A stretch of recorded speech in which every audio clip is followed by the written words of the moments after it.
Question: what role takes bliss discipline in spirituality and other goals we choose in life?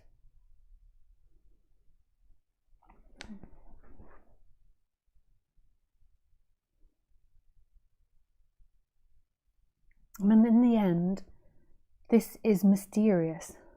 This is for Michael. What's happening is totally and utterly mysterious.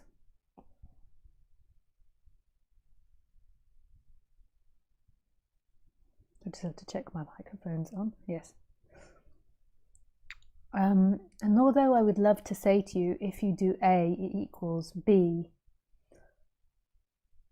it's not quite like that.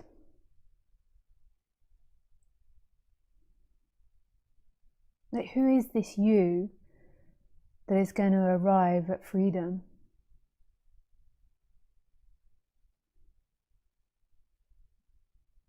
That freedom is that which is looking through, is here, is now, is already.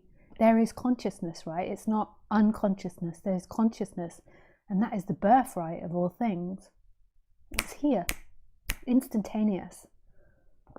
It's not like here in 10 minutes. It's not something you can switch on and off. Who would be conscious of that?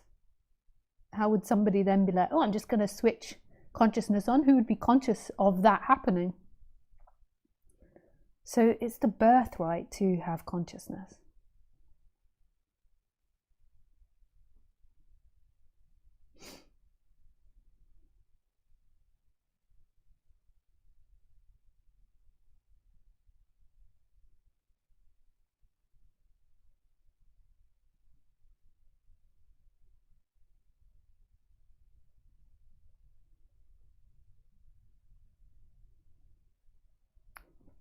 So this idea of you that moves in time, getting somewhere, is an impossibility. What you can do is you can work on your personal character. And some people say that as the personal character becomes more light, then there's more possibility of this recognition. That feels like it makes sense here because, like, when I speak to people, I can't really speak to somebody that's like deeply suffering and for them to hear this,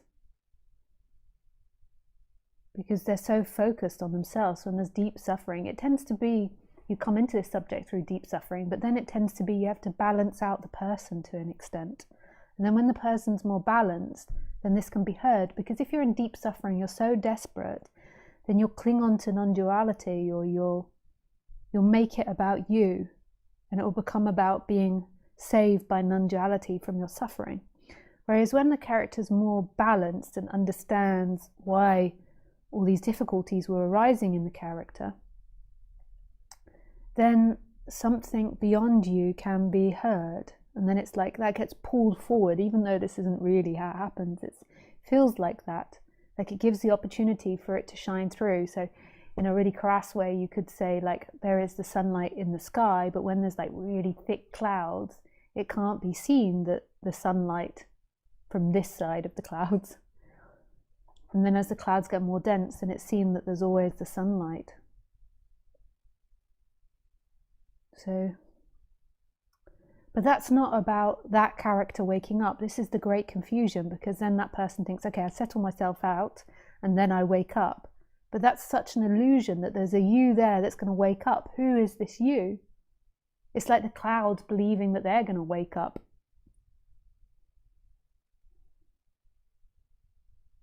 Like the you is an illusion. There's thoughts and feelings and ideas appearing, which give a structure of an appearance of you, but it's not that that wakes up. And I also really balance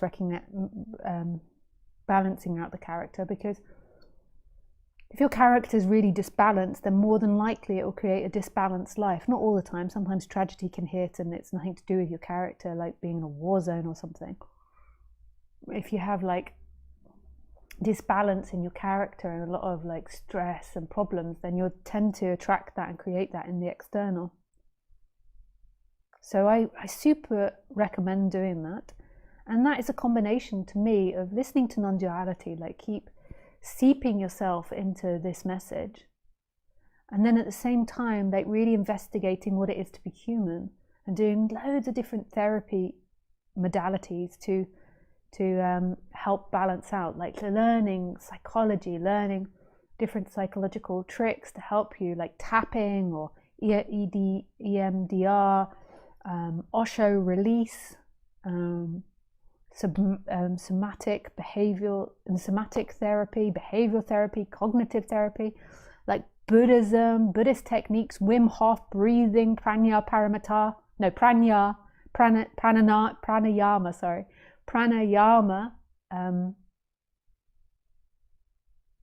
breathing, yoga, Tai Chi, massage, Ayurveda, Chinese medicine, acupuncture. Like there's so much you can do to help balance yourself. But that takes commitment. Like that really takes commitment, because it's not always easy doing all these things. Like when I first started meditating, it was so hard just sitting for like 15 minutes and going on retreats where you did like 6 or 7 hours meditation a day. Now it's like, oh yes, baby. Don't have to do anything for 7 hours. Sometimes there is a lot of energy in the body that needs to be expressed, but often it's like, yeah, baby, sitting. Pure excuse to just sit. Sit on my ass. Yes. Yes.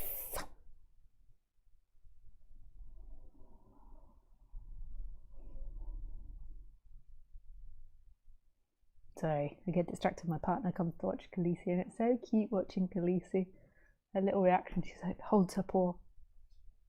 Is it really time? But now what she likes to do, she likes to go and pretend that she doesn't care. She's so funny. So she'll go up to him and pretend she doesn't care, and then when he tries to put the lead on her, she'll run away. But she's so super interested. As soon as he came in, she's like... Then he comes in, she's like...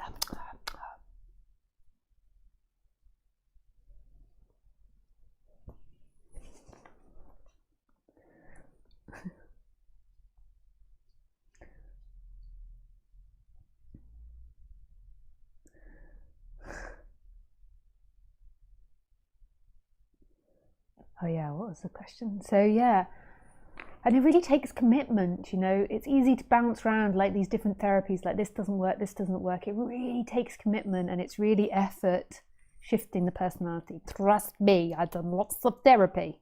I still do therapy on myself. I still do self-care. Like it's an endless thing.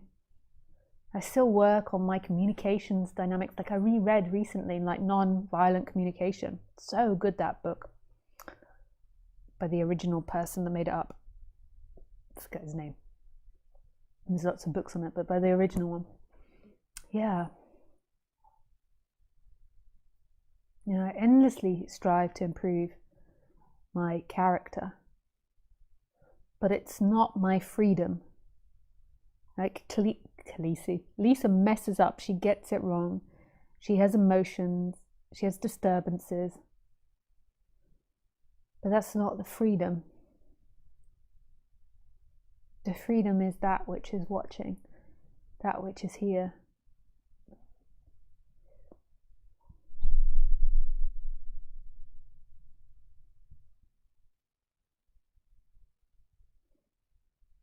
Right here. Always.